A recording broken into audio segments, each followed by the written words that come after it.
It's Monday night, and we're sharpening our takes. You're tuned into The Cut. What is up, everybody? Welcome to the January 27th edition of The Cut, hosted by me, Thomas Ruff, joined here by guest Nate Winchell. What's up, everybody? What is up, buddy? How are you today? I'm doing good. You good? I'm good. You ready to talk football? Let's talk some football. Let's do it, man. Congratulations to all the teams that won yesterday. Congratulations to the national champion Ohio State Buckeyes. But I gotta say here, the players produce the content that we see, right? So the players are the guys that are out there, entertaining us. But behind every great player and every great, every great player and every great scheme is the coach. And the coach would be, a producer.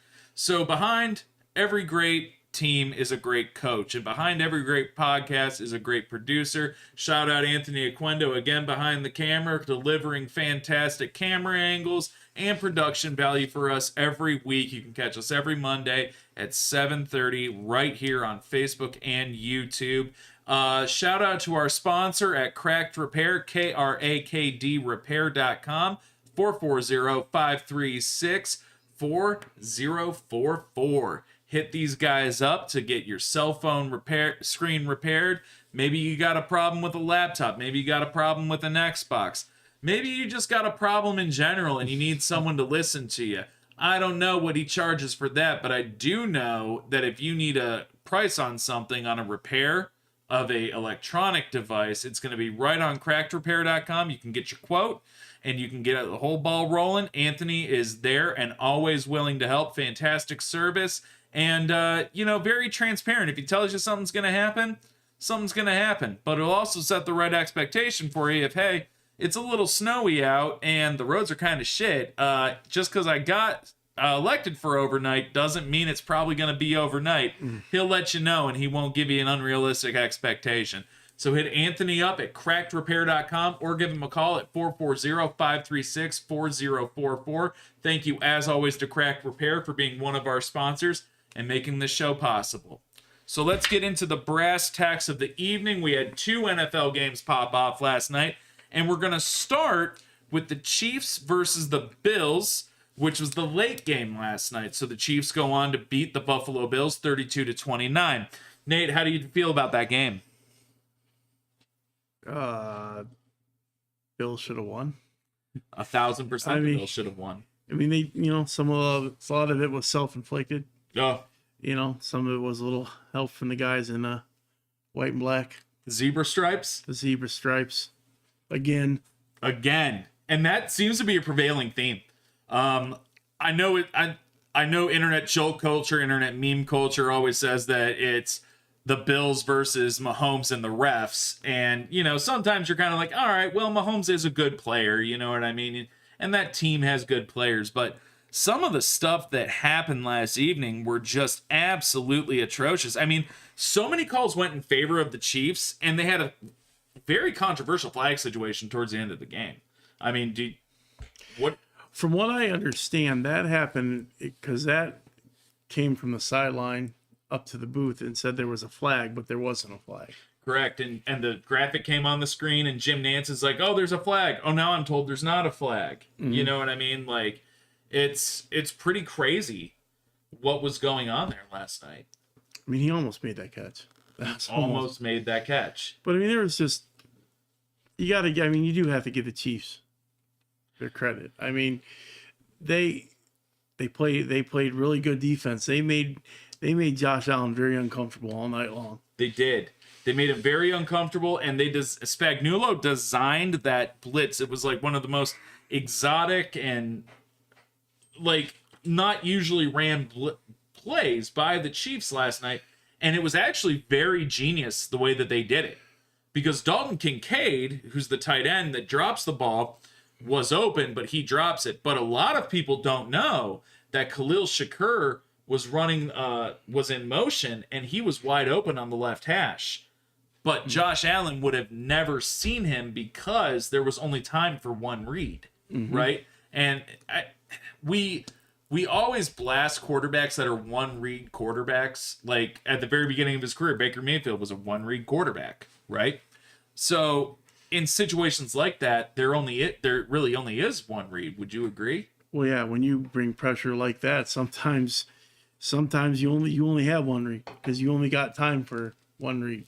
One read. And Dalton Kincaid, for all that he is a pretty sure-handed receiver. I mean, he's not by any means like a drop machine. He's usually pretty sure-handed. Him and Dawson Knox have really created a very nice two-headed monster out there in Buffalo, and unfortunately, it just didn't happen for him last night.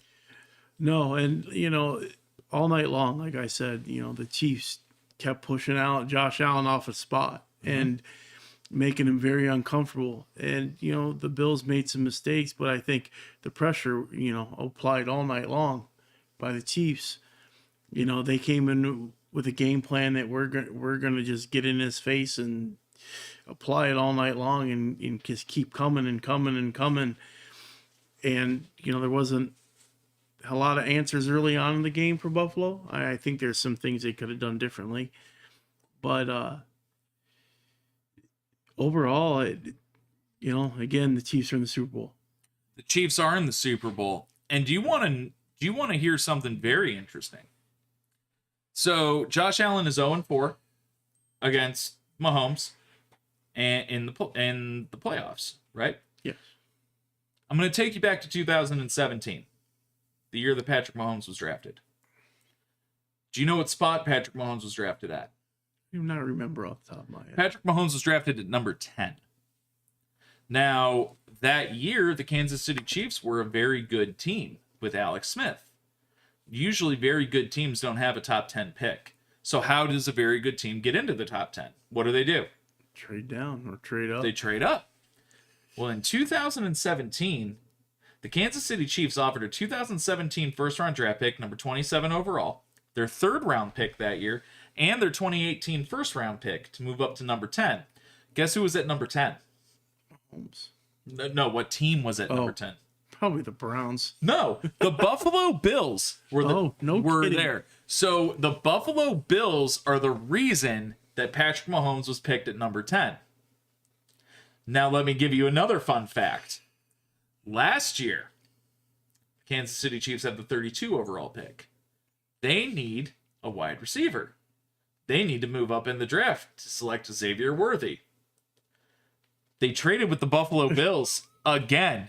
So everything that has happened is directly because the Buffalo Bills are giving these players to the Chiefs. It's like an abusive relationship. They're just giving and giving and giving, and the other guy's just taking and taking.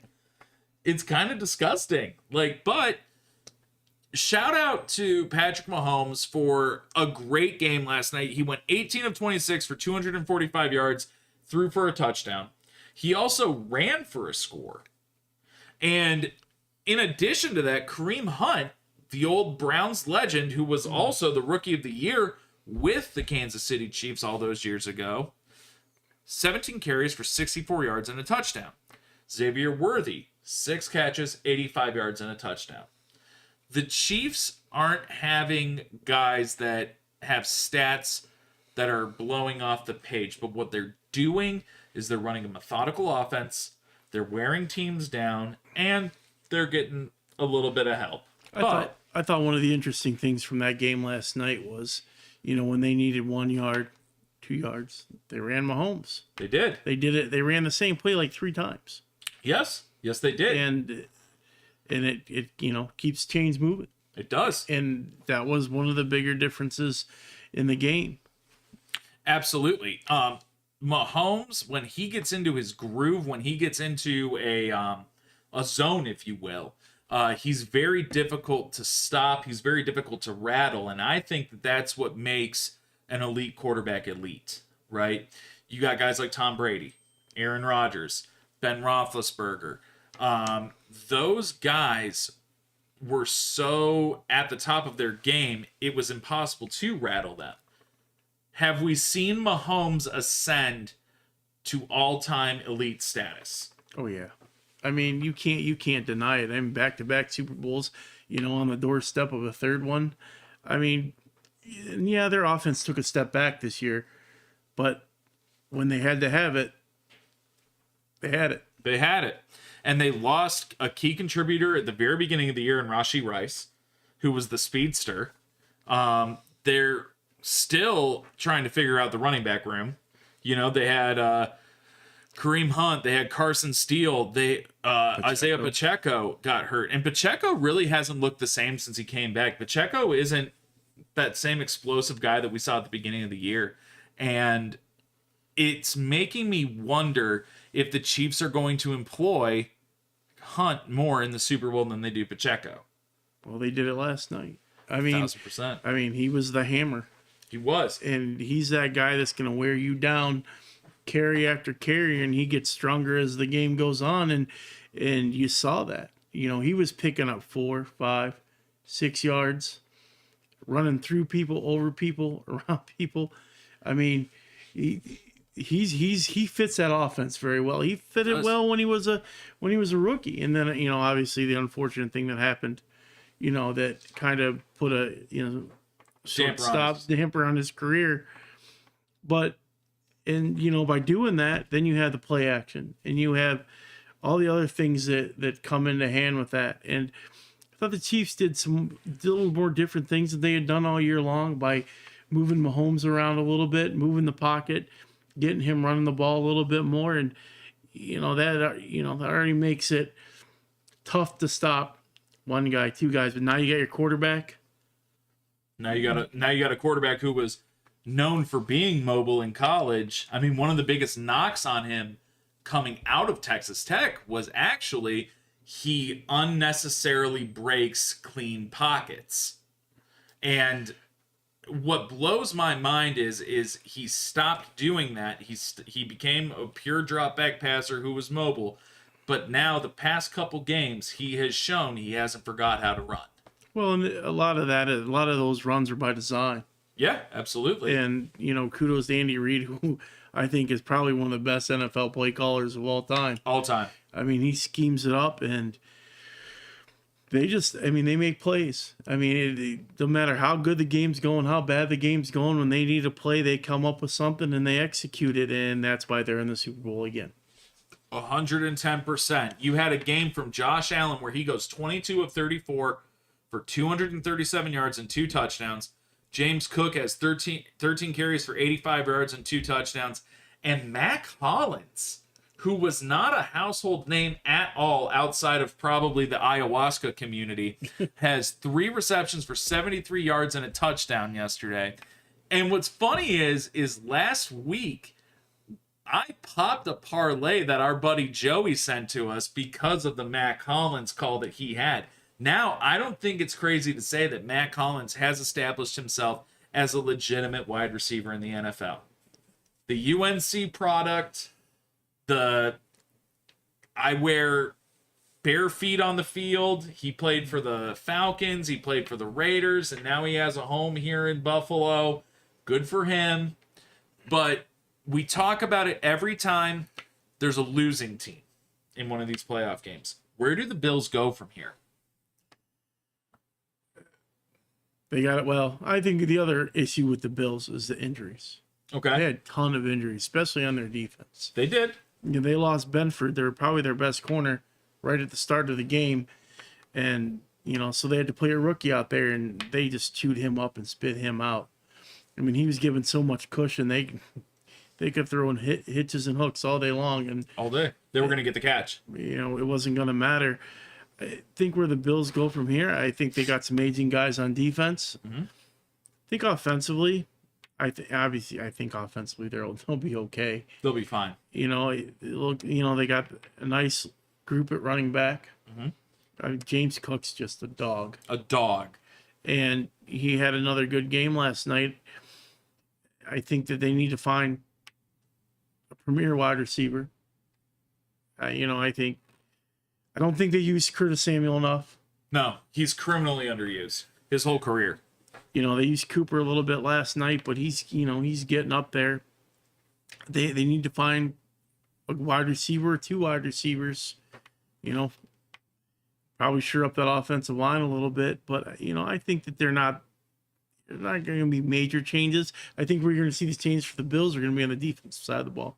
I 100% agree. I think in that first round, you aggressively try to get the best corner. Aggressively try to get the best corner that you can. I think that, and you said it best, the Bills defense is an aging unit. And now, especially in the AFC East, where you have Drake May, a young quarterback, Tua Tagovailoa, a young quarterback, and now the Jets, who either are going to have Aaron Rodgers or they're going to go after a young quarterback. They have to go after quarterback. They have to. You are going to be employing in a very competitive, what will be a very competitive AFC East. You are going to have a trot out old defense against these young kids that a lot of these quarterbacks coming into the NFL are more progressively mobile. And we saw that yesterday with the Washington Commanders quarterback, Jaden Daniels. We saw it all year with him. And say the Jets grab a guy like Shadur Sanders, right? It's going to be tough to get after another mobile quarterback. Von Miller isn't getting younger. Well, and that's the other thing I was going to say. The other thing that their defense sort of lacks is edge rushers. They do. I mean, Von Miller is just, he's a part-time guy. Yep. They don't have that stability on the edge, and it shows. Now their D tackles are good. Yeah, Ed Oliver has always been solid. But he's getting up there too. So, they're going to have to replace some parts on their defense, obviously for aging. But like I said, the Bills aren't that far off. I mean, no. They just got to figure out a way to beat Kansas City. Listen, if they got their pick this year and the Chiefs come calling, no, I'm not trading with you because you're going to get the next guy that's going to fucking kill us, man. But I don't think it's unfair to say that the Buffalo Bills, in my opinion, if the Buffalo Bills beat the Chiefs yesterday, the Bills would be a foregone conclusion to be Super Bowl champs. I think it's a foregone conclusion that they would have been the Super Bowl champs. I think that the Bills, I don't think that the Eagles match up against the Bills as well as they do against the Chiefs. Well, I tell you what, I think the Eagles are playing the best ball they've played all year. The Eagles are doing very well. Jalen Hurts looked great yesterday. He was getting the ball out. He found A.J. Brown a couple times. And then, you got Saquon Barkley, who, wow, what a season he's had. Dear Lord. To segue into that, the Commanders and Eagles game happened yesterday at 3:30 in the afternoon, and the Eagles win to the tune of 55-23. The rookie sensation, Jaden Daniels, finally looked human in that game. And I never thought it was going to happen. Well, the Eagles kept him contained in the pocket, forced him to make bad throws, put him in bad positions. Again, it goes back to also, they kept moving him off his spot, keeping him uncomfortable. And, Washington couldn't run the ball yesterday. No. And you can't run the ball and you make a team one-dimensional. Said it a dozen times, and I'll say it probably a dozen more. In the NFL, you can't be one-dimensional. No. Because, defensive coordinators, these defenses are too good. And, good. They shut Washington's run game down, forced them to throw, forced them into mistakes, and then eventually, it just, they tried. They did put up a fight for about a half, but it was just too much. Too much of well-coached defense, and too much of, I almost want to say, knowing you need to keep the ball out of Jaden Daniels' hands so he can't impact the game. And how do you do that? You chew clock. You keep running the football, right? Saquon Barkley yesterday, guys, 15 carries, 118 yards, 3 touchdowns. Jalen Hurts, 10 rushes, 16 yards, 3 touchdowns. Then Will Shipley runs in a touchdown. Mr. Clemson, 4 carries, 77 yards, something like that. Yes, 4 carries, 77 yards, and a tutty. it's absolutely unbelievable. And AJ Brown joined the party, 6 catches for 96 yards and a touchdown. It absolutely blows my mind that the Eagles are running such an insane offense, but it doesn't look like it's anything impressive in the play call, right? Yeah, I don't know if I'm saying that right. Well, what Philadelphia did, they stayed out of 3rd and long. Mm-hmm. When you stay out of 3rd and long, you're going to be successful all night long. 1,000%. You know, you're 3rd and 3 or less. You know, the coaches always talk about staying on schedule. When you stay on schedule, good things are going to happen. 1,000%. Because you get, and that's what opposite of what happened in Washington. They were in 3rd and long, off schedule all night long, and you can never get on track. You know, that's a tough road to hoe when you're 3rd and 8, 3rd and 9, 3rd and 10, consistently all night long. Yes, I mean Brian Robinson, Brian Robinson isn't a top 10 running back in the NFL, but he's at least a top 15, and he impacts a game when he's in the game, especially because Austin Eckler spells him, right? And now Jaden Daniels is also a running threat. Brian Robinson benefited from nothing yesterday. 11 carries for 36 yards, making no scoring impact. Austin Eckler, I think, had negative yards in the rushing category and only impacted the game in the receiving category, which was very minute. And then Terry McLaurin, who, by all accounts, is the best receiver on the team, gets held to 3 catches for 51 yards, still scores a touchdown. But Zach Ertz, the old guard, 11 receptions, 104 yards. And we've talked about it before. A rookie quarterback's best friend is a tight end. Absolutely. And Zach Ertz made big catch after big catch on 3rd down.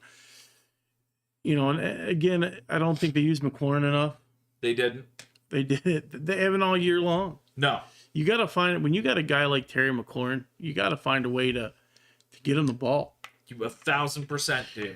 And they didn't do that. And No. then because of the score and what Philly was doing to him, made him one-dimensional, and that was it.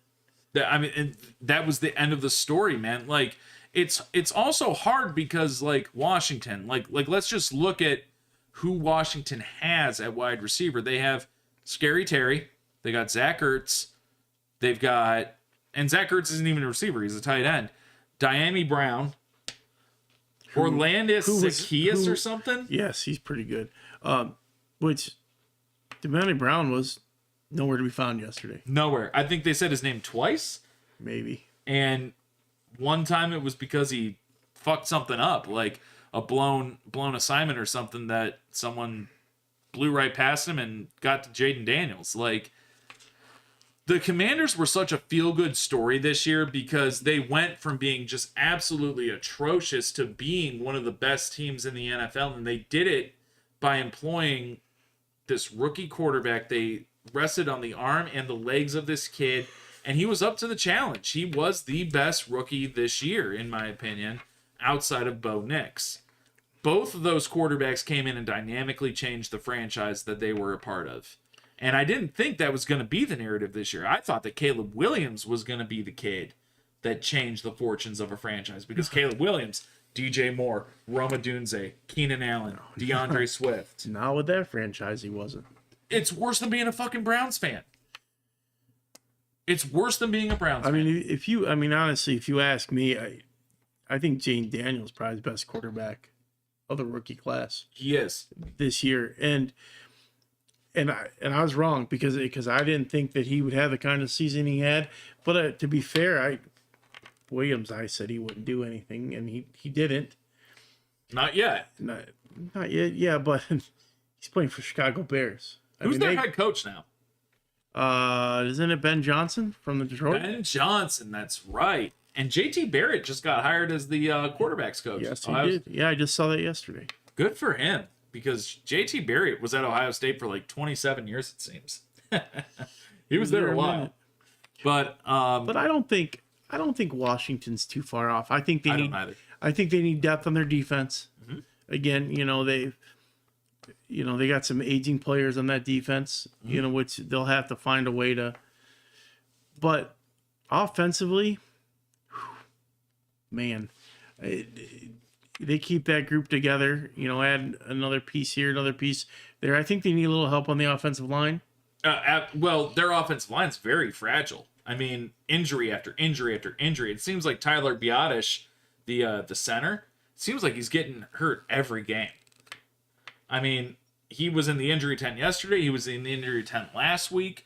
I remember I was watching a game towards the end of the season. He was in the injury tent. It seems like he's always getting hurt. And you're right. You need offensive linemen in Washington. I think they, add some pieces to their defense, add some depth to their O-line.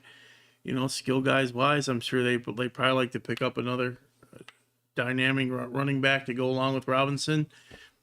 Pick up another receiver, because I don't think I don't think that some of the guys they have are going to be the answer there. I think you got McLaurin, but you got to find someone to go with him. You have to. And, they do that. Because the NFC East is awful. I mean, the Cowboys will get the Cowboys hired Brian Schottenheimer. What the hell is that? Either Deion Sanders flat out told Jerry Jones no and never call me again and blocked his number, or Jerry's just an idiot. Like, I think it's the latter. Is Brian Schottenheimer related to Marty? Yeah, it's his son. It's his son? Yeah, it's Schottenheimer's son. Marty Schottenheimer, Browns legend, Chargers legend. But if you remember when was it Saban got hired at Miami? Yes. Brian Schottenheimer was the leading candidate for that job. Really? And the story behind that is that remember his dad got fired at San Diego? Yes. Well, Brian was the leading candidate for that job, but then rumors around that his dad was going to apply for the job. So he backed off. Obviously didn't get the job. Saban got the job. Well, then his star just kind of faded and you never really heard anything from him again. This is just Jerry Jones being Jerry Jones. It's true. Schottenheimer's nothing more than he's just pulling the strings on the puppet. Mm-hmm. And until Jerry Jones goes away, Dallas will never. They had a coach. They fired. Mike McCarthy is not a bad coach. Jason Garrett wasn't a bad coach. I mean, Jason Garrett, truthfully, playoffs almost every year. And then, Tony Romo didn't look awful. But Jerry Jones's GM is terrible. It's true. It's very true. I'm not gonna argue with you there. I mean, you look at the guys that they've lost, and they lost Pollard, who they tried to replace him with. Zeke, and Zeke's, over the hill. and Rico Dowdle. Yeah. You look at some of the players that they lost, and these guys that they tried to replace him with weren't up to the same talent as the guys that they lost. And that's just a weak ass effort if you're a GM, because you got to replace talent with talent. You do. And Jerry Jones historically has been terrible at that. He hits every once in a while. CeeDee Lamb. He hit on Zeke when Zeke was young. He hit on Dak Prescott. He hit on Micah Parsons. No one will ever convince me that Dak Prescott's a good quarterback. He's not even top 10. I'm not saying he is, but Dak Prescott will consistently get you 4,100 yards and 29 to 33 touchdowns a year. And throw some really bad interceptions in the process. But let me ask you something. Would you rather have that, or would you rather have what we have at quarterback in Cleveland? Oh, I'd rather have that, obviously. 1,000%. Well, and the thing about that is, everyone can be happy because Watson's time is done in Cleveland. They'll pay him, be done, gone with him. That, as I understand, that insurance that will potentially pay out will offset a lot of issues that we would have dead cap wise. Yeah, and it's all because of TikTok, baby. Because he had that TikTok video of him without that boot on when he was on the boat. And from what I read and from what I understand, he was on that boat without his boot. And they can argue that being on a boat is tough. I mean, people, I don't know if you guys have been on boats before, but it's tough to maintain your balance. And if you're not in that boot, some things can go sideways. Well, why'd you put yourself in that position to begin with? Why are you on TikTok, brother? Why are you on TikTok or Instagram Live or whatever the fuck? Just be on the boat and be present in the moment.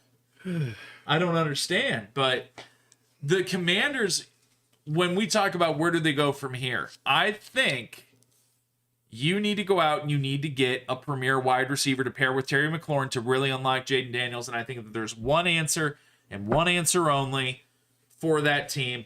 That is going to be Garrett Wilson. If the Jets are willing to move him. I think the Jets are more than willing to move Garrett Wilson because he is not happy.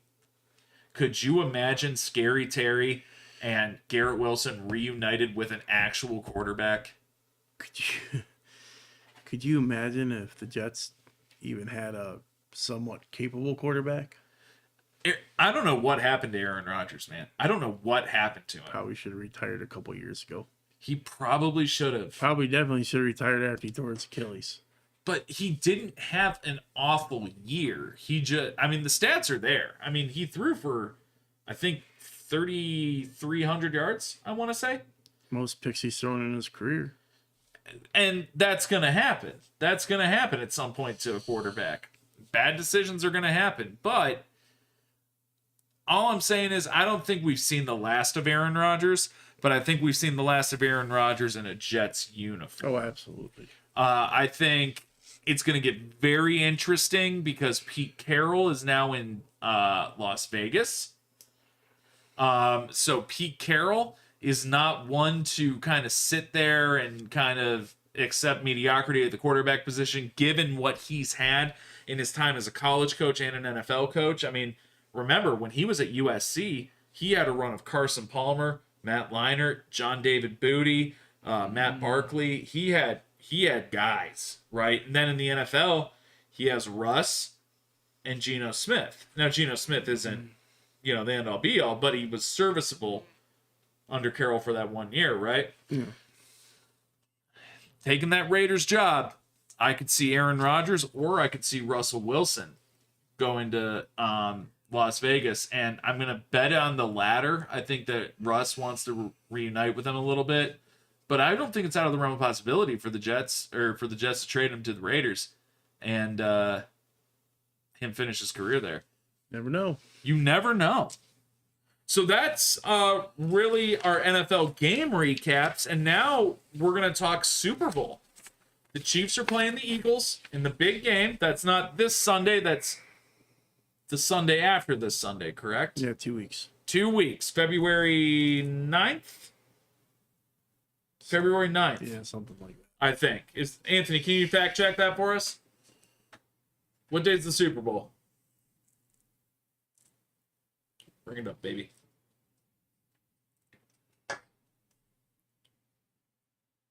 February 9th. February 9th is going to see the Eagles have a rematch with the Kansas City Chiefs from 2 years ago. Last year, the Chiefs beat the 49ers, and the year before, the Chiefs beat the Eagles. They're going for their three-peat. It's going to be historic. There's never been a three-peat in the NFL, has there? There's not.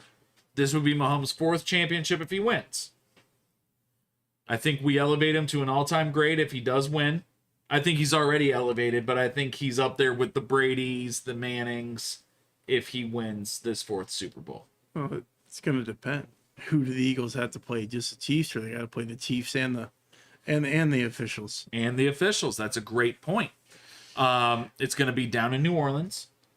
We're going to be entertained by Kendrick Lamar at the halftime show when everyone knows it should have been Lil Wayne. But Chiefs, Eagles. Well, Eagles versus Chiefs and the refs.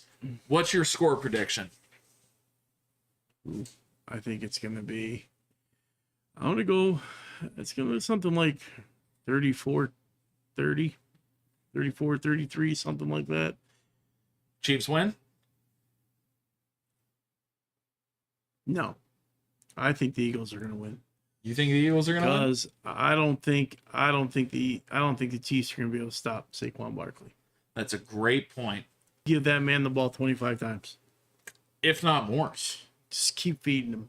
Feed him all game. Because the longer you feed Saquon Barkley and the more deliberate runs he does where he doesn't look for the home run every time and can just continue to milk that clock, what does that do? Keeps the ball out of Mahomes' hands. Yep.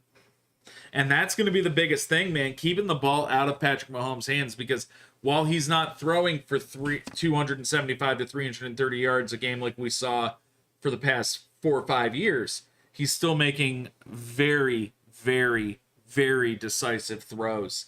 And Travis Kelce doesn't look like Travis Kelce anymore, but he doesn't have to, because everyone else on that offense is humming right now. They don't have to force him the ball. You don't. And that's a great luxury. That's a great luxury. And you know what else is great about that? We don't see Taylor Swift 15 times a game anymore. We see her 7. Not that there's anything wrong with Taylor Swift being at the games. You know, thank God she is, because, you know, for everything that Taylor Swift is, amazing performer and, you know, from all accounts, a very nice girl. I mean, I just kind of got tired of it the last couple of years. Like, there's other people that are fans of the NFL that are celebrities that we can be highlighting here. And, you know, Taylor Swift is a fantastic performer. She also has the largest carbon footprint out of anybody on the planet with all of her jet trips, but that's neither here nor there. You know, I think it's going to be a barn burner of a game. I think it's going to be like 45-42. And I think the Eagles win it again. Win it, baby. I think Saquon Barkley goes for about $115 and 3 tutties to pace it for him. And you know who I think's really going to impact the game? Dallas Goedert. Yeah, he had a good game. He had a good game yesterday. He had a fantastic... Dude, they involved him in ways I've never seen him be involved in a game. The jet sweep? That was a thing of beauty. Yeah, tight end around. Tight end around. I've never seen them run that before. And he... But Goddard also, he's a good receiving tight end, and he just kept picking up first downs. All game. You know, kept the chains moving, and I think that this is a good matchup for Philly. Mm-hmm. I mean, Casey's defense is good, but I think that Philly has, you know, some more options to get A.J. Brown, Goddard. I mean, like I said, if they can, you know, keep the ball, you know, keep out of 3rd and long, mm-hmm. and, you know, shorten the game up, that's going to be their best chance to win the game. I learned something interesting too yesterday. Did you guys know that a ref can allow a score? He can put a score on the board? Because that whole tush push thing yesterday, what was it, like 6 fucking tush pushes the guy was jumping over? Yeah. Talk about athleticism. Frankie Luvo did it 2 times in a row. Then they got called for an offside the 3rd time, and that's when they told him, no, you guys got to knock it off or whatever. And whatever. It's what it is. I guess it's what it is. I mean, it's crazy though, because this is the first time I've ever seen a team actually challenge that tush push. mm-hmm. You know what I mean? Like, someone finally said, enough's enough.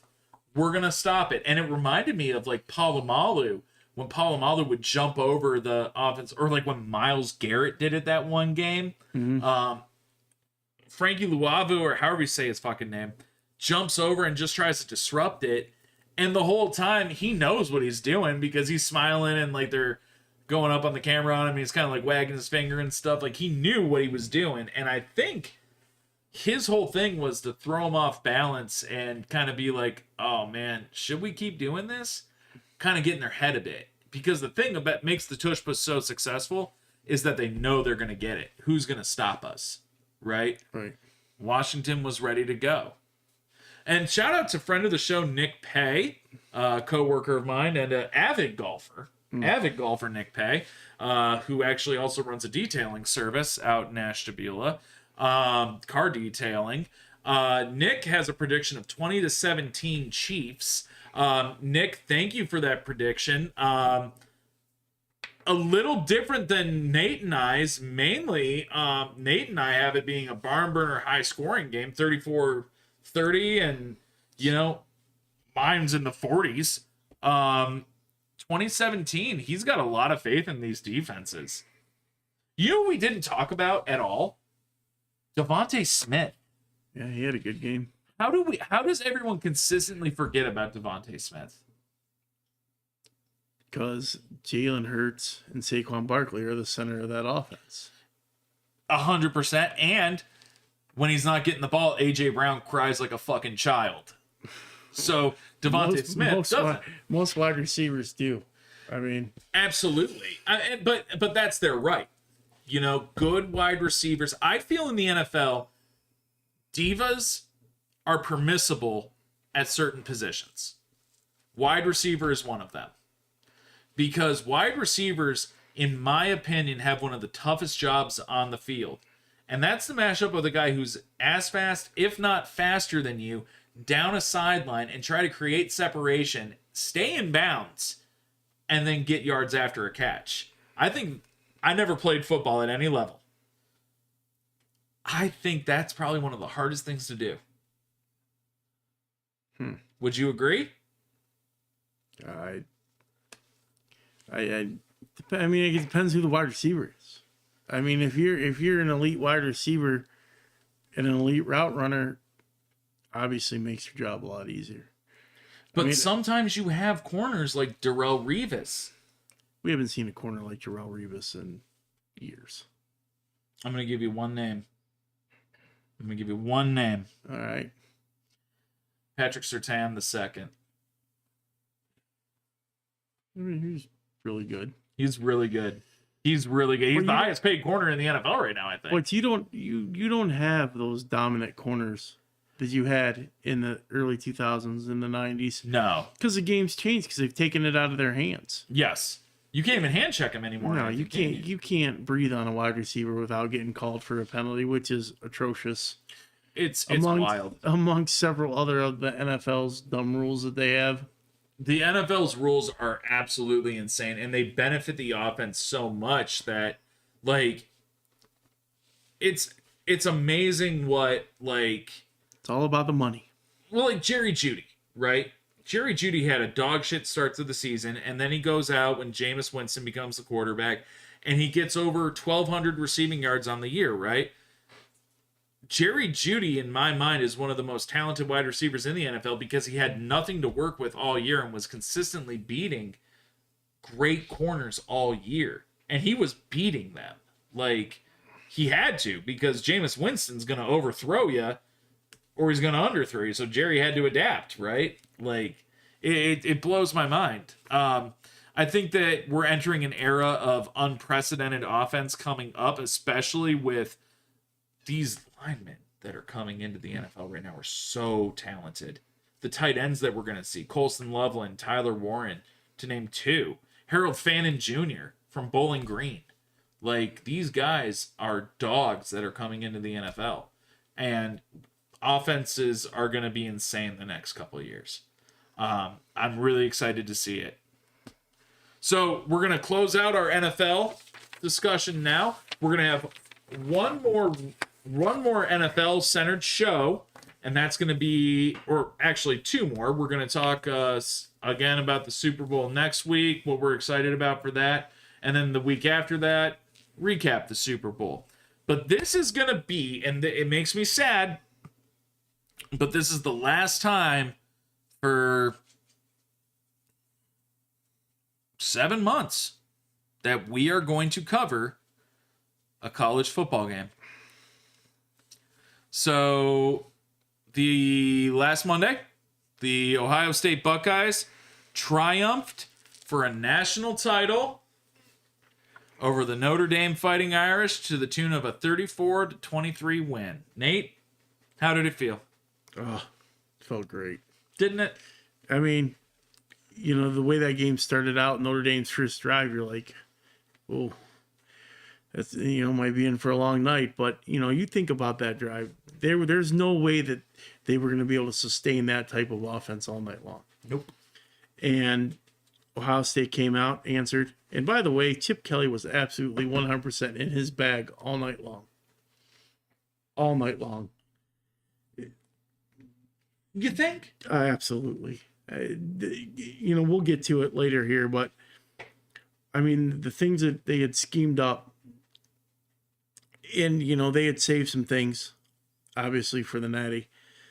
Will Howard, big first down after big first down with his legs, kept drives alive, kept drives going, and he called a great game. And the biggest play of that game was the 3rd and 11. Okay. They call the dagger. That whole series, what did Chip Kelly do? Well, he set them up because they went back to their old tendencies: quarterback run. Notre Dame on 2nd down came up in man zero, did it again on 3rd down, and he knew if he had Smith one-on-one, then he was going to him no matter what. And that's what they showed, man zero, and that kid had no chance. No chance at all. No chance. As a matter of fact, there's a clip on, I wish I could have saved it and I didn't. There's a clip from the sideline of Mbuka telling Hartline and Smith, before that series, you get one-on-one with 29, he's done. Yeah, he said throw it on the inside or something like that because there's no way he's covering it. Yeah, because he was playing too far inside, and he just stemmed him out and came back to the sideline, and it's gone. Something like that clip, Emeka Egbuka needs to go to his interviews and show how cerebral and how much of the game he understands to be able to do something like that. He's just watching it on the sideline and sees it in real time, and he's like, hey, this is what we need to do for you to succeed. Not for me to succeed, for you to succeed. Right? That's a team player. That's a Buckeye. I mean, Judkins had a huge game. And I thought one of his biggest plays coming out of the second half was a 75-yard run. That was huge. That was huge. They put that 3rd score up on the board, or the 4th score up on the board. 4th score. Yeah, it was a 4th score up on the board. That gave them the separation that they needed, And to Notre Dame's credit, they fought back. They did. And you said it when we were sitting here talking about that Greathouse kid. I did not realize he was that good. He made some plays. And, they kind of caught Ohio State there for a minute, but they came back around, and it was a great game. It was absolutely one of the best football games I've ever watched in my life. And I'm talking from a emotional standpoint, from a fan standpoint. I mean, the level of intensity that was going on throughout that game, you could feel it through the TV, permeate into you. And, you and I were texting the whole game. And I had said, the only way Notre Dame wins this game is if they lean on the run game. Jadarian Price and Jeremiah Love, the 2 top running backs for Notre Dame. Love only had 4 carries for the game. Brother, they combined 7 rushes and 16 yards. That's the both of them combined. That's not individually. The 2 of them combined 7 rush, 16 yards, no touchdowns. Riley Leonard had 17 carries for 40 yards and a touchdown. Riley Leonard also went 22 of 31 for 255 yards and 2 touchdowns. Now, that game was a complete blowout until the second half. And it seemed like the defenses kind of flip-flopped coming out of the second half. Because Ohio State was stopping pretty much everything in its tracks in the first half. And then in the second half, they couldn't stop much. I mean, they did enough to win the game. Another big play in that game was on that reverse to Mbuka, and he got all the way down inside the 30-yard line and fumbled. I mean, yes. I think, he doesn't fumble that ball. I think Ohio State goes in and scores, and we don't see Notre Dame, come back from that. I think, that would have pretty much ended the night. But it was well played. And that last drive, they chewed the clock once Smith got the first down inside the 10-yard line. Made it easy. They didn't take any chances. They did what they needed to do, ran that clock down, forced Notre Dame to use their timeouts. set up an easy chip shot field goal, which was nice to see. My heart was pounding when that kid came out to kick that field goal. I was like, son of a bitch, don't put it in a kicker's hands in a playoff game, Ryan Day. We know what happens. And he punched it through, but he did. And he did a great job. I mean, he was pretty accurate all night, because didn't he get 2 field goals that night? Or was it only the one? Just the one. Okay. Jaden Fielding, thank God we won't see that kid again, because he had a really good. He settled down. He had a really good playoffs. Yeah, the Michigan game was tough, and he missed, a couple field goals that they were costly. Tough. My brother, man, my dad, during that Michigan game, was in the hospital for congestive heart failure. I thought I was the one that was going to have heart failure that game. I'm over there clutching my chest. I told my wife, I feel my heart shutting. Like, I was so mad, dude. Like, I mean, the defense is flip-flop, but there's something else that flip-flopped. Will Howard went from being a game manager to a bona fide quarterback in that game. It started, all year long. His passing, he was 73% completion percentage for the whole year. What they say, half his games were over 80%. Half of them were over 80%. Two of his playoff games were 80%. He's a really good quarterback, and you can see all the national media is jumping on that. I watched Pat McAfee show, and they're all over that. And got to give the kid credit. You do. He didn't make any bad throws. He made some really great throws, and they utilized him the way they should have. Mm-hmm. They should have done it a lot sooner. They finally gave him the keys to the Cadillac and said, "Run with it," and he did. And we don't have Howard. I don't think we make this run. No. 1,000% we don't. If we would have had...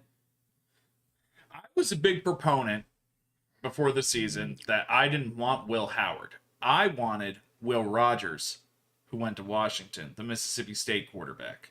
See how well that turned out. That turned out awfully. That's the take that aged horrendously. I wanted Dante Moore, the kid that transferred to Oregon. I wanted him. I wanted everyone but Will Howard, because my biggest thing about Will Howard always was he can't beat Texas. And if you can't beat your rival, how are you going to win a big game? But there's a difference. What's the difference? Difference was Will Howard played at Kansas State. Will Howard this year played at Ohio State. It's true. And, I talk about it all the time. The talent doesn't equate between Kansas State and Ohio State. It doesn't. And you gave the kid weapons to throw to. And you put him in an offense where he could be successful. Look, Kansas State, even their quarterback now, the Avery Johnson, good quarterback. They're going to kill that kid. And, Will Howard's even said it in interviews. Coming to Ohio State was the best thing for his career. Mm-hmm. And they changed his throwing motion. They did, they basically revamped him into this NFL-style quarterback. Mm-hmm. And Ryan Day knew what he was doing. He did. He knew that this kid was going to be successful, put in the right system in the right situation. And Chip Kelly, to his credit, I wish they would have done it earlier in the year, but they kind of, they took the chains off and said, have at it. And he did. And some of the throws he made throughout the playoffs were just outstanding. And I think he'll be a decent NFL quarterback. I don't think he'll be a first-round quarterback, but no. I could see him going in the second round. I think even that's a little high. I think Howard is a third, fourth round pick. He's going to go second round. And I'm going to tell you why. Tell me why. He spent this whole year basically revamped himself, rebuilt himself as a quarterback. You look at the run, not just in the playoffs, but all season long. Kid proved himself. Yeah, he had a terrible game against the team up north. We all know that doesn't need to be beat to death anymore. But he's proved it. And he's got the size. Mhm. 6'4", 245, 240. He's big. He's got the NFL size. Does he have the NFL arm? Maybe not the strongest of arms. He struggles a little with the deep throw, I think. But, you know, the short, the intermediate, he's money. He is. And in the NFL, it ain't about throwing the deep ball. It's about you know being who else doesn't have a accurate. strong arm? Huh? You know who else doesn't have a deep ball? CJ Stroud. And he's fine. Yeah. I mean, and I just think that, you know, he'll have Ohio State for the pro day. He'll have all those tools to use. And I think if he has a really good pro day and he's playing in the Senior Bowl, it's a good Senior Bowl. And I just think the other part of it isn't all physical. It's mental. And he learned a whole new playbook in the spring. And, you know, he proved that he can handle that. He's also, his leadership is one of the things that's very understated. Mhm. And without his leadership, I don't think Ohio State gets to where he gets to, where they get to. And those are all qualities that, you know, you're an NFL GM. That's what you're looking for. Can a guy lead the team? What is his mental status when the shit hits the fan and it goes bad? And we saw all of it. We did. What happened to Oregon? I don't necessarily blame him. I don't think that was Oregon is all on him. But he was crushed, devastated, bounced back from it. Obviously lost the game. If you saw his interview after the Michigan game, the kid was just distraught. Well, you got a choice at that point. You either, you know, buck up and rise to the challenge, or you fold. Mhm. And he rose to the challenge along with the rest of his teammates. Made arguably the greatest run in college football playoff history.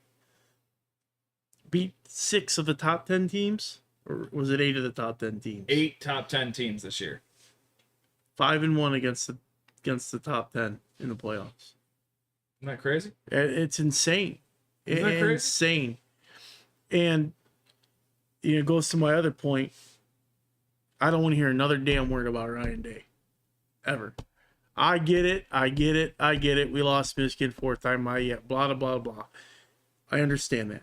I do. And everyone was devastated in this state, obviously.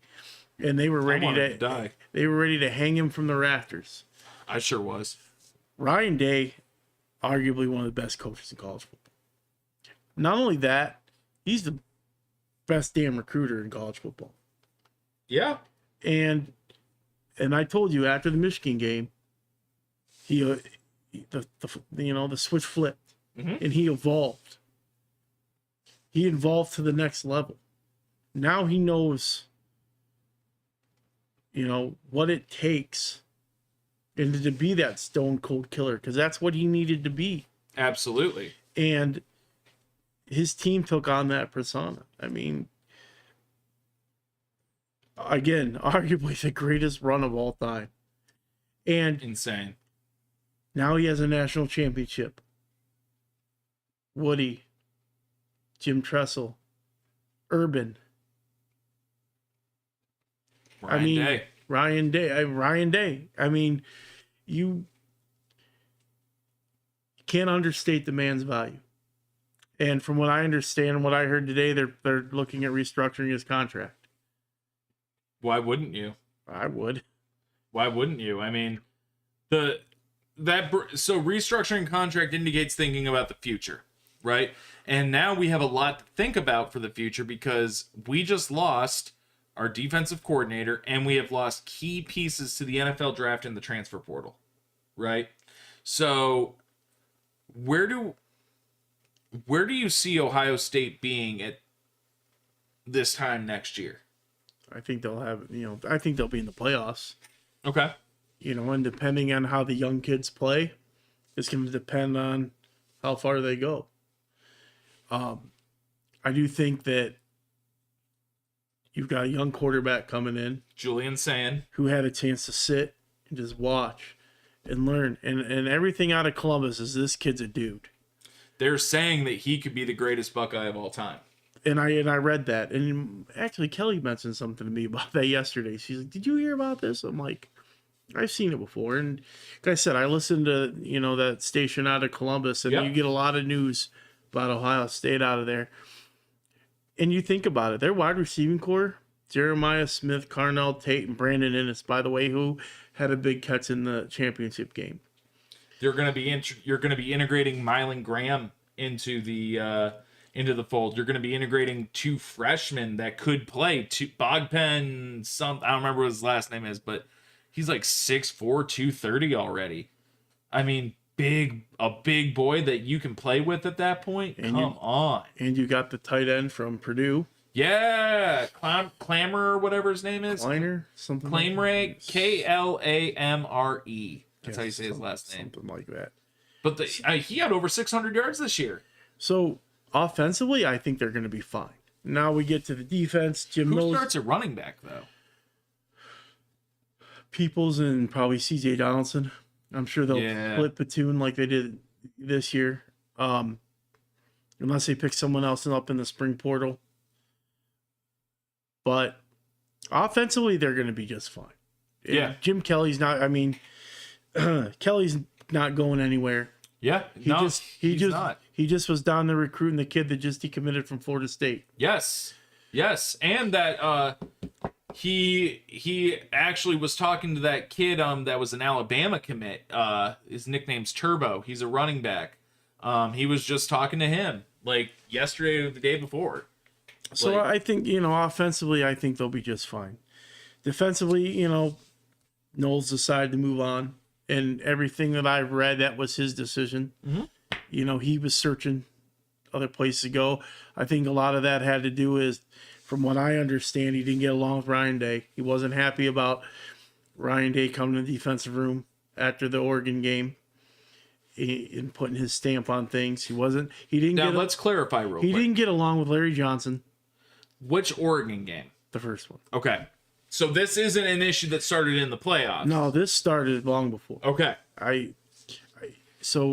From what I've understood, from what I've heard from, people in Columbus, is that he was a hard person to deal with, hard person to get along with. So thank you for what you did for Ohio State. 1000%. Good luck at Penn State. We're still going to kick your damn teeth in next year. Yep. Now, where do they move on from here? I think that honestly, unless Hafley comes to Ohio State, I think it's going to be Guerreri, the safeties coach. That Tim Walton was mentioned. He was. As another possible candidate. Mike Tressel. Any relation to Jim? Yes, it's his nephew. So there's some people out there that, if I'm Ohio State, I give Jim Leonard a call. Mm-hmm. Just kick the bucket there and see what happens. But I do think that I think if they can't, I think they're 2 guys. They can't get Hafley. I think they go with Guerreri, because reason why he's brought in, because he was an understudy of Knowles, and he knows the defense. And I don't think that Ryan Day really wants to change much philosophy-wise for the defense. And Ryan Day thinks very highly of him. Called him the next superstar in coaching. Actually did it at the Ohio State Championship thing on Sunday. So, I've seen a lot of mixed things about how everyone feels about Knowles, but enjoy your time, Penn State. Now, I was telling you before the show, I truly think that Knowles makes makes sense because of how James Franklin has underperformed at Penn State. And Penn State may have said to him, hey, we're going to make you the highest paid coordinator. You're going to change our defense. But if James Franklin can't win a big game, we're firing him and you're going to be our head coach.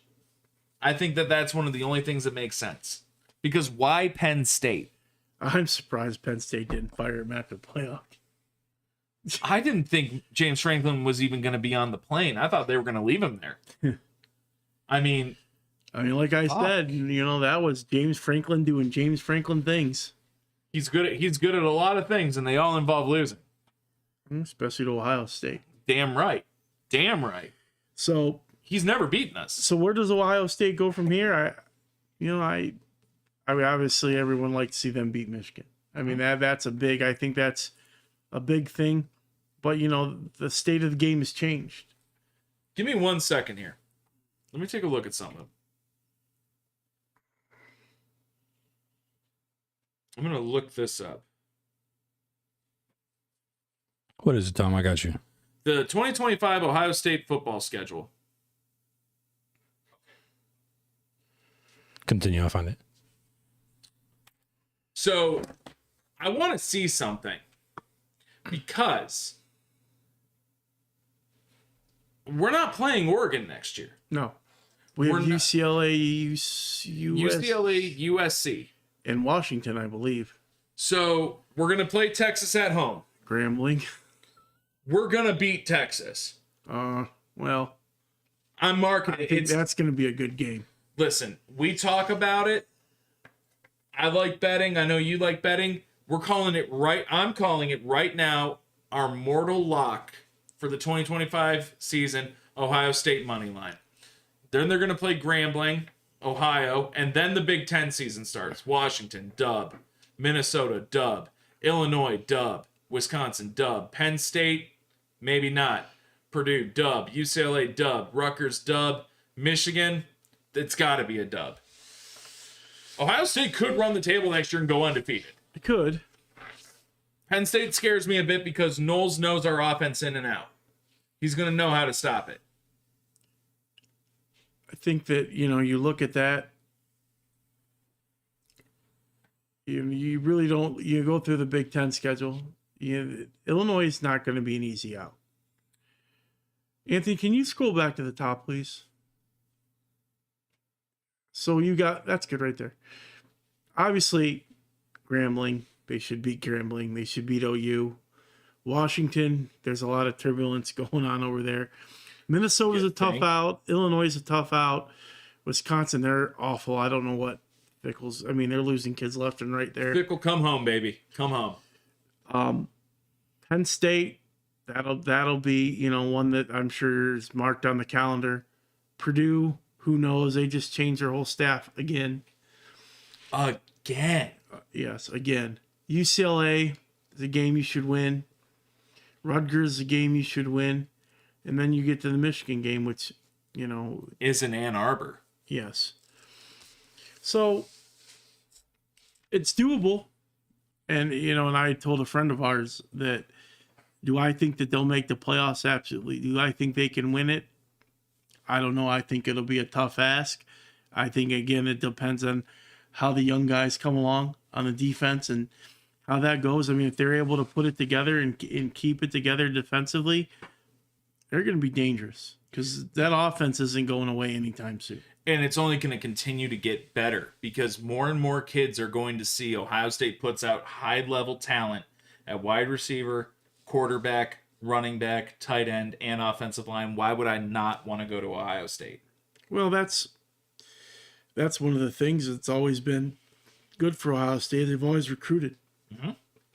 And kids, and I've said this before, yeah, you got the nil and all that stuff, but you come to Ohio State, you have to come to Ohio State because Ohio State believes you fit in with their program. Yeah. You don't got to go as far as Georgia. All these kids these 4 stars, 5, they're always in trouble. Always. And always. You come to Ohio State, you come to win, you come to get yourself prepped for the NFL if you're, that kind of player. When's the last time you heard of a kid from Ohio State getting in trouble? You got to go back to Tattoo Gate. Yeah. That's the last time. So I think there's a lot of positives. I mean, obviously winning a national championship helps recruiting. Although, ironically, it didn't help Michigan worth a damn. But I wouldn't say that, brother. They got the number 1 player in the country, Bryce Underwood. Who's he going to throw it to? Who's going to run the ball for them? Exactly.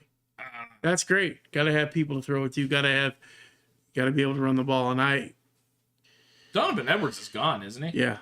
him. I don't know if Mullings is back or if I think he declared for the NFL too. They're facing an exodus of talent.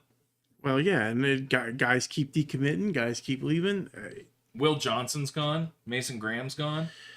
There's a lot of guys gone from Michigan. Well, and they lost, their defensive line's going to be all new next year. Mm-hmm. So who knows? I mean, Michigan game is the Michigan game. But it always comes down to the Jimmies and the Joes. Absolutely. And are your Jimmies and Joes better than their Jimmies and Joes? And that's honestly what it comes down to. And you look Ohio State's roster up and down. Ridiculous. Very ridiculous. Ridiculous.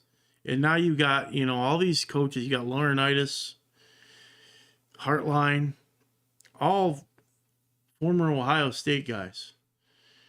And it's going to be interesting. I like to say that I think they have a shot, but it's going to depend on how things come together. And they can do all that and continue playing at the level that they played this year offensively. They're going to be tough out for anybody. Absolutely. Ohio State is returning a lot. They're losing a lot, but they can replace a lot because Ohio State values depth. They value high character individuals, and they value winning. And I saw this video a long time ago, and I'm just going to close out this segment with this. I didn't go to Ohio State, but they mean a lot to me ever since I was a kid. And Jim Tressel said it best, man. I wake up and thank God every day that I'm a Buckeye. And it's true, because did they give me heart attacks during the year? Yes. Did they make me mad during the year? Yes. Did I say some egregious shit about Ryan Day? 1,000%. You know that. The past 3 years you've texted me the day of the Michigan game. Stop. Don't. Because you know what I'm going to say. But... that just becomes with being a fan, dude. Like you get frustrated, you get upset, but these guys mean a lot to me. And I think it's kind of wild that I put so much stock into what an 18 and 19-year-old kid do. But in my opinion, this is more of my football team than the Cleveland Browns. Yeah. And it sucks that the ride's over, but I'm glad it happened. I'm glad we were together and texting a lot during these games this year. You made it a lot of fun for me. We got a while until the NCAA season comes back. Just a reminder to you guys that Nate will be joining us as his schedule permits every week during college football season in the 2025-2026 year to add additional value to what we're doing here. And we got 7 months to cook up some fun shit for you guys, and believe you me, there's going to be some fun shit. Hey, just one last thought before we get off. Do it. We sign off for the night. So, what are Ohio State's last 3 championship years? 2025, 2014, and 2002. Okay.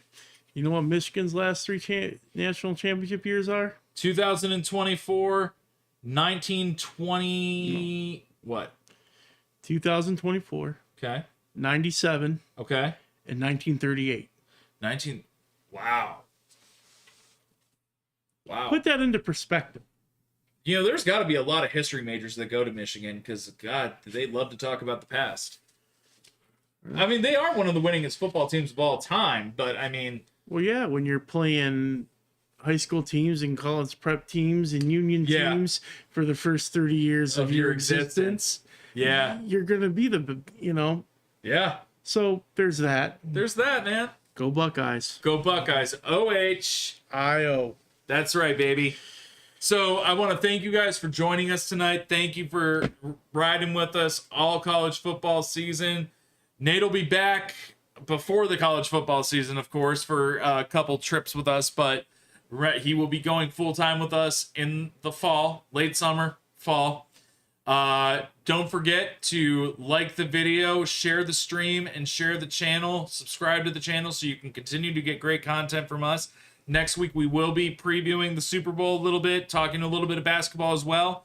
Week after, we'll be talking the Super Bowl recap. And then after that, who the fuck knows? But I'm going to figure it out, and we're going to give you great content every week, as is our mission. I want to thank Nate for joining me again. I want to thank Anthony behind the camera. Thank you, Anthony. Yes, sir. And I want to thank our sponsor again, Cracked Repair. Anthony, I think we got a message from one of our other sponsors. Did you get that? I don't believe. No, I haven't received any messages. Okay. Wait, let me check. Let me check. Oh, yes, I did. Can you share that real quick? Yeah. Yep. Give me 1 second. All right. One of our other sponsors, Kippy's Cakes, has updated their pricing, and the owner asked me to share it on the stream this evening for anybody watching. All new pricing on cakes, cake pops, cookies, anything like that. She's going to have her updated list here, and it looks like Anthony is pulling that up. Yep, getting there. And while we're waiting, the Cavs are up 77-64 in the third. Dear Lord, they've been on a bit of a losing streak. But that's okay. Well, it'll be all right. I don't want to be a regular season champion, baby. I want to be a champion. Right. And guess what? We had to do that with the Buckeyes. Maybe we got to do it with the Cavs. Friend of the show, Mark Rude, who was supposed to be on here tonight and wasn't able to join us due to some issues going on there. We hope that everything is good. But going into next season, Ohio State has the third highest paid roster in college football. So they aren't going to be the highest paid anymore, but that doesn't matter because we'll still win. All right. Kippy's Cakes has the updated pricing on the screen right now.